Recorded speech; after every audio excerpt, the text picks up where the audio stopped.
नमस्कार, आप देख रहे हैं मृदुल पत्रिका टीवी और मैं हूं आपके साथ तनुबा। जागृति मंडल जाटोली हेली मंडी और टोडापुर के सौजन्य से स्कूली बच्चों को स्वेटर और जरूरतमंद लोगों को कंबल वितरित किए गए। कार्यक्रम का आयोजन राजकीय प्राथमिक पाठशाला जाटोली पटौदी मंडी में किया गया। वहीं कड़ाके की ठंड को देखते हुए सामाजिक सरोकार के अंतर्गत युवा जागृति मंडल ने स्कूली छात्राओं को स्वेटर और उपयोग में आने वाले सामान्य का वितरण किया। वहीं जरूरतमंद लोगों को कंबल बांटे गए। मुख्य अतिथि पटौदी एसडीएम आईएएस प्रदीप सिंह ने भी शिरकत की और आनंद भूषण प्रधान व्यापार मंडल उप प्रधान दीपक शर्मा और समाज सेवी गुलशन शर्मा भी मौजूद रहे। युवा जागृति मंच के आयोजक मुकेश शर्मा ने बताया कि हर साल संस्था समाज सेवा के लिए कार्य करती है। वहीं उन्होंने बताया कि यथासंभव प्रयास किया गया कि अधिक से अधिक लोगों को इस भीषण ठंड में राहत दिलाई जाए। यही कारण है कि समिति ने प्रयास किया और अच्छी गुणवत्ता वाले कंबल और ऊनी वस्त्र जरूरतमंदों तक पहुंचाए। मुख्य अतिथि के तौर पर पटौदी एसडीएम आईएएस प्रदीप सिंह ने उपस्थित लोगों को संबोधित करते हुए कहा कि हाल ही में मैं यहां पर पोस्टिंग होकर के आया हूं, लेकिन इस थोड़े से समय में मैंने पाया कि यहां के लोगों की प्रोग्रेसिव सोच है, शांति प्रिय लोग हैं और विकास कार्यों को आगे बढ़ाने में मदद के लिए तैयार रहते हैं। और उसके बाद से जो मुझे यहाँ के इस एरिया की जो सबसे अच्छी चीज़ लगी है वो यही है कि यहाँ के लोग शांति प्रिय लोग हैं, प्रोग्रेसिव सोच है। कोई भी चीज़ को जब हम किसी चीज़ के लिए आगे बढ़ते हैं या उनसे मैं बातचीत करता हूँ तो हमेशा एक प्रोग्रेसिव सी सोच रहती है कि जी हम ये काम कराना चाहते हैं या हम इस एरिया का विकास के बारे में बात करते हैं। मैंने देखा है कि कई जगह पे इस तरीके का इशू रहता है कि जहाँ पर लोग आपस में, चाहे वो किसी भी विचारधारा पे हो, धर्म पे हो, जाति पे हो, एरिया पे हो, किसी न किसी चीज़ पे बटे रहते हैं और बटे रहने की वजह से खींचातानी आपस में लोगों में रहती है, जिसकी वजह से एरिया का जो विकास है वो नहीं हो सकता। लेकिन मैंने देखा कि यहाँ के लोगों में आपसी जो सहयोग की भावना है, सद्भावना है, वो बहुत ही अच्छी है। जितने लोगों से मतलब 10% लोगों को तो हम छोड़ ही दें, वो तो एक्सेप्शन होते ही हैं, अदरवाइज 90% लोगों से एक अच्छी भावना मुझे मिली है, जिससे मुझे एक अंदर से ये भावना भी है कि मुझे भी इस चीज़ के लिए आप लोगों का सहयोग रहेगा। तो बढ़ चढ़ के मिलकर प्रशासन आप लोगों के साथ मिलकर इस एरिया के विकास के लिए दिन प्रतिदिन मतलब काम करेगा और चाहेगा कि अगले 6 महीने 1 साल में आप लोगों के सामने कुछ ऐसा चेंज आप लोगों को मिले, परिवर्तन मिले कि हाँ एरिया में कोई अफसर आया था या कोई आदमी आया था जिसने एरिया के विकास के लिए काम किया। मेरी आप लोगों से जो गुजारिश है, 2-3 चीजें ही हैं, छोटी छोटी बातें मैं बोलना चाहूँगा। यहाँ पे हर समाज के मतलब हर तरीके का इंसान यहाँ पे बैठा है हमारे पास। यहाँ पे संपादक साहब भी बैठे हैं, मीडिया से लोग बैठे हैं, मौजूद व्यक्ति भी बैठे हैं, स्कूली बच्चे भी हैं, टीचर्स भी हैं। तो एक सिंपल सा मैसेज है। सबसे पहला मैसेज यही है कि बच्चों की, पहले भी इस मंच से बोला गया कि बच्चों की पढ़ाई सबसे इम्पोर्टेंट आपकी लाइफ में एक लक्ष्य होना चाहिए। चाहे वो आपके बच्चे हों, आपके आसपास आपके पड़ोस में कोई बच्चे हों, आपके आसपास किसी स्कूल में बच्चे हों, आपके एरिया के बच्चे हों। एक छोटे बच्चे को देख के हमारे मन में यह आना चाहिए कि क्या ये बच्चा स्कूल में जाता है या नहीं। अगर नहीं जाता है तो उससे पूछें भाई आप स्कूल में क्यों नहीं जाते। स्कूल में जाते हैं तो क्या उसके पास किताबें हैं, उसके पास स्कूल की यूनिफॉर्म है कि नहीं। अगर उसको किसी चीज़ की प्रॉब्लम आती है तो उससे पूछेंगे कि बेटा तुम्हें किस चीज़ की दिक्कत है, पढ़ाई उसकी सही से हो रही है नहीं हो रही है, स्कूलों में टीचर्स हैं कि नहीं है, उनकी पढ़ाई सही तरीके से टीचर्स की तरफ से हो पा रही है या नहीं। ये हमारा एक नैतिक दायित्व बनता है। समाज के एक अच्छे नागरिक होने के नाते हमारा एक नैतिक मोरल रिस्पॉन्सिबिलिटी है कि हम इन चीज़ों पर जरूर ध्यान दें।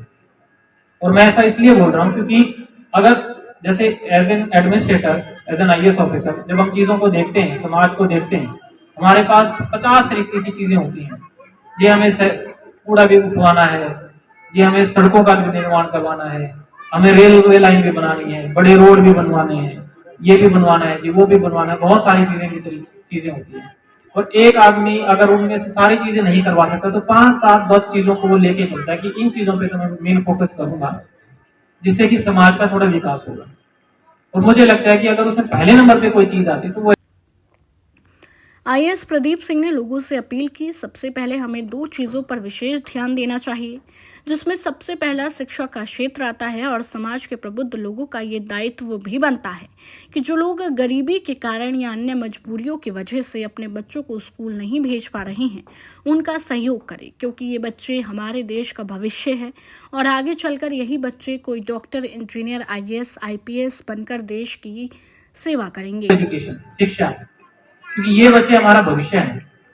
इन बच्चों पर अगर हम आज ध्यान देते हैं तो इसका फल जो है हमें 5, 7, 10 साल बाद हमें देखने को मिलेगा कि जी हमारे पढ़े लिखे बच्चे हैं। आप देखिए किसी भी कोई भी समाज, कोई भी राज्य, कोई भी देश इसीलिए बढ़ा है क्योंकि वहां के नागरिक पढ़े लिखे हैं, काबिल हैं, अपना काम स्वयं कर सकते हैं, दूसरों पे आश्रित नहीं है।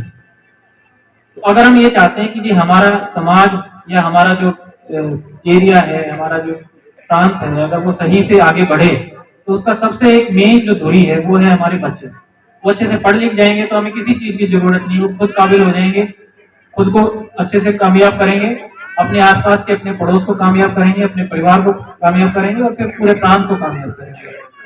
तो सबसे मेन चीज यही रहती है कि बच्चों की शिक्षा में किसी तरीके की कोई व्यवधान मतलब ना आए, और अगर इस तरीके की कोई चीज आती है तो हमारा एक नैतिक दायित्व बनता है कि उसमें बढ़ चढ़ के भाग लें। मुझे अच्छा लगा कि युवा जागृति मंडल ने इस तरीके की जो है पहल करी है कि वे जो स्कूल के बच्चे हैं, सर्दी का मौसम है या फिर जो गरीब लोग हैं, जो किसी भी कारणवश जो है अपना जीवन यापन करने में या फिर बाकी जो चीजों में थोड़ा सा पीछे रह जाते हैं, तो एक समाज के जैसे विवेकानंद जी ने कहा था कि किसी भी देश में जो गरीब लोग अगर किसी चीज को फील कर रहे हैं, अगर वहां के लोगों को सर्दी में सर्दी लगती है, गर्मी में गर्मी लगती है, अगर उनको किसी चीज से वंचित रहना पड़ता है तो उन गरीब लोगों की उसमें कोई मतलब उनका कोई हाथ नहीं है। अगर उस चीज के लिए हम दोषी ठहराया जाए तो वहां के जो मतलब संपन्न परिवार हैं, बेसिकली साधन संपन्न जो लोग हैं, ये उन लोगों को दोषी ठहराया जाना चाहिए कि उनके मोरल और नैतिक दायित्व बनता है कि वो उन लोगों को भी साथ में लेके चले जो कि उस लेवल पे नहीं जा पाए किसी भी कारण पर, और उनका ये नैतिक दायित्व बनता है कि उनको भी हम अपने साथ में लेके चले। बहुत ही अच्छी पहल है, युवा जागृति मंडल ने इस तरीके का काम करने की कोशिश करी।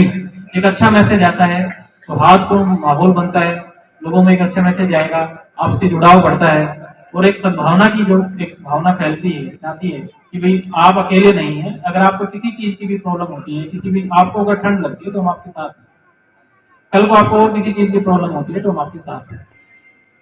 देखिए जी हमारे ही लोग हैं, कहीं से नहीं आए, हमारे देश के लोग हैं, हम उनसे जुड़ते हैं। ये छोटे छोटे बच्चे हैं, यही बच्चे कल को जाके इनमें से कोई आईएएस अफसर बनेगा, कोई आईपीएस अफसर बनेगा, कोई जज बन जाएगा, कोई डॉक्टर बनेगा, इंजीनियर बनेगा और जाके पटौदी का जो है एरिया का नाम रोशन करेगा कि जी देखो जी पटौदी से इतना बड़ा अफसर बना है, इतना बड़ा कोई अधिकारी निकला है। भरोसा ही नहीं होता है कि ऐसा कुछ हो सकता है। जब मैं वहां से अफसर बना तो वहां के लोगों को मतलब एकदम से आश्चर्य हुआ यार हमारे गांव से भी कोई आईएएस बन सकता है। अब कम से कम भी 100 बच्चे ऐसे हैं जो मेरे गांव से आईएएस की तैयारी करते हैं। तो एक बच्चा भी अगर एक एरिया से निकलता है तो बहुत सारे लोगों के लिए एक प्रेरणादायक मतलब प्रेरणा मिलती है, प्रेरणादायक बनता है। तो हम सब लोगों का समाज का एक दायित्व बनता है कि जो बच्चे इस तरीके की चीज में जा रहे हैं, जो मेहनत कर रहे हैं, हम उसको सपोर्ट करें, भाई आप करो।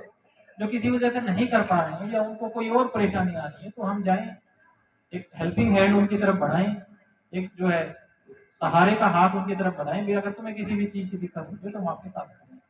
दूसरी जो प्रमुख समस्या इस समय क्षेत्र में लगातार पैर पसार रही है वो है नशा, और हमें नशे को जड़ मूल से उखाड़ने का प्रयास करना चाहिए क्योंकि हमारे टीनेज के जो युवा हैं वह इस समय नशे की गिरफ्त में आते जा रहे हैं।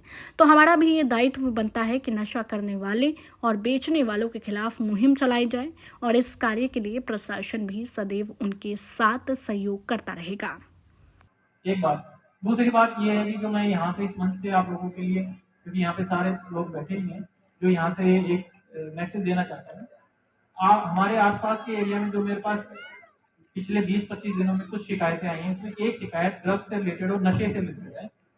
आप लोगों के माध्यम से मैं सब लोगों को ये मैसेज देना चाहता हूँ, इवन स्कूल में भी बच्चों को ये समझाया जाए। काउंसलिंग की बहुत ज्यादा जरूरत है।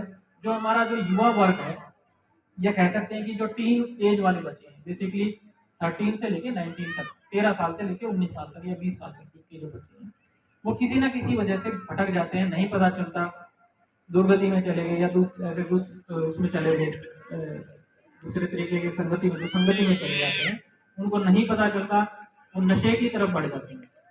तो इसका एक नॉर्मल जो मॉडस ऑपरेंडी होता है, लोग किस तरीके से काम करते हैं, तो जो बाहर के ड्रग कार्टल्स हैं जो नशे का व्यापार करते हैं, वो लोग क्या करेंगे, वो लोग पहले इस तरीके के बच्चों को छाट लेंगे कि जी ये देखो ये बच्चे हैं कि ना तो पढ़ाई करते, ना किसी स्कूल में जाते हैं, ना इनके पास कोई काम है, ना रोजगार है और ना ये आगे कुछ करना चाहते। तो ऐसे बच्चों को छाट के पहले उनको नशे का आदी बनाना शुरू कर देंगे, थोड़ा थोड़ा उनको देना शुरू कर देंगे। और उसके बाद फिर उन्हीं के हाथों से जो है आगे बिकवाना शुरू कर देते हैं कि भाई आप जाओ और आप इसको बेचो, और धीरे धीरे वो चीज़ बढ़ती चली जाती है। हमें पता तब लगता है जब 10 से 20% हमारा जो युवा वर्ग है वो इस नशे की उसमें चला जाता है। तो मैंने देखा है कि ये हर जगह की इस तरीके की हरियाणा में प्रॉब्लम हो गई है। पहले पंजाब में इस तरीके का थोड़ा इशू ज़्यादा रहता था और अब वो धीरे धीरे हरियाणा में भी बढ़ रहा है।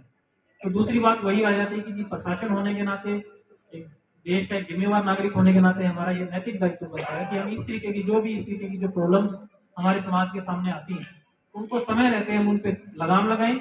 कुछ इस तरीके की जो चीज़ें मिलती हैं उन पे हम नकेल कसें।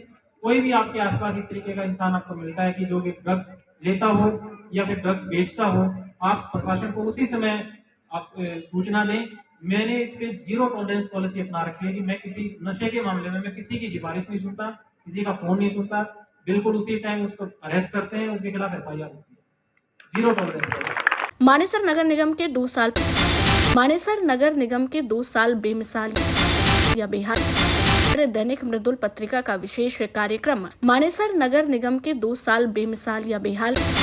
वहीं हमारे संवाददाता द्वारा विशेष ग्राउंड रिपोर्टिंग।